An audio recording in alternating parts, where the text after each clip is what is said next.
जय श्री राम। प्रेमी भक्तजनों, प्रेमी भक्तों, तन से काम और मन से राम।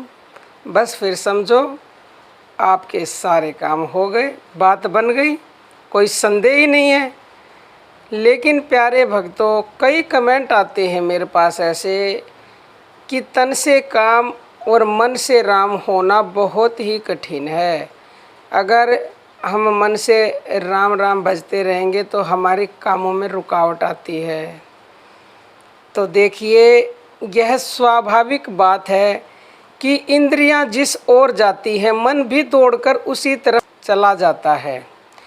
पर अभ्यास करने से इस स्वभाव का परिवर्तन हो सकता है, यह आदत बदली जा सकती है। उदाहरण के लिए आप समझें कि जिस प्रकार नटनी अपने पैरों के तालवों में सींग फंसाकर बांस पर चढ़ जाती है और गाती बजाती हुई रस्सी को हिलाते हुए उसी रस्सी पर चली जाती है, उसके प्राय सब इंद्रियों से ही अलग अलग काम होते हुए भी उसका ध्यान यानी कि पैरों पर ही है, उसका मन पूरी तरह से।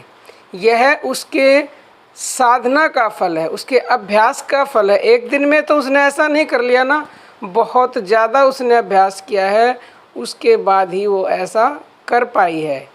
इसी प्रकार अभ्यास करने से मनुष्य का मन भी परमात्मा में रह सकता है और इंद्रियों के कार्यों में बाधा उपस्थित नहीं होती, क्योंकि भगवान ने गीता में स्वयं कहा है, हे अर्जुन, तू सब समय निरंतर मेरा स्मरण कर और युद्ध भी कर। इस प्रकार मुझ में अर्पण किए हुए मन बुद्धि से युक्त हुआ निसंदेह मुझको ही प्राप्त होगा। प्रेमी भक्तों, यदि ऐसा संभव न होता तो भगवान इसका निर्देश ही कैसे करते। भगवान तो यहाँ मन बुद्धि तक अर्पण करके युद्ध करने को कह रहे हैं। यदि युद्ध करते हुए भी भगवान में मन बुद्धि लगाए जा सकते हैं तो फिर दूसरे कामों को करते हुए भगवान में मन बुद्धि लगाने में कठिनाई ही क्या है। मन की मुख्य वृत्ति को ईश्वर में लगाकर गौण वृत्ति से अन्य कार्यों का करना तो साधारण बात है, सहज साध्य है।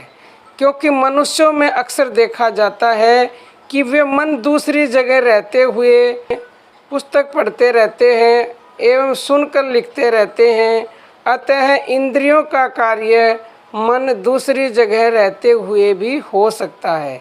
ईश्वर का तत्व जान लेने पर तो ईश्वर में नित्य निरंतर चित्त रहते हुए संपूर्ण इंद्रियों का कार्य सुचारू रूप से होने में कोई आपत्ति ही नहीं है। जिस प्रकार सोने के अनेक आभूषणों को अनेक प्रकार से देखते हुए भी सोनार की स्वर्ण बुद्धि नित्य बनी रहती है, वैसे ही परमात्मा को जानने वाले पुरुष की सर्वत्र परमेश्वर बुद्धि निरंतर बनी रहती है। गीता में भगवान ने अध्याय 6 में कहा है कि इस प्रकार जो पुरुष एक ही भाव में स्थित हुआ संपूर्ण भूतों में आत्म रूप से स्थित मुझ सच्चिदानंद घन वासुदेव को भजता है, वह योगी सब प्रकार से बरतता हुआ भी मुझ में बरतता है, क्योंकि उसके अनुभव में मेरे सिवा अन्य कुछ है ही नहीं।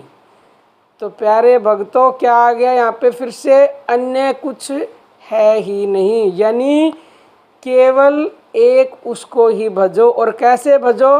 मन से भजो। मन को जोड़ना होगा परमात्मा से। खाली वाणी से ऊपर ऊपर से बोलने से कुछ नहीं होगा। जब तक मन का अटैचमेंट परमात्मा से नहीं करोगे तब तक बात नहीं बनेगी। मन को जिस दिन उससे जोड़ दिया उसी दिन समझो काम हो गया, फिर तो कोई प्रॉब्लम ही नहीं है।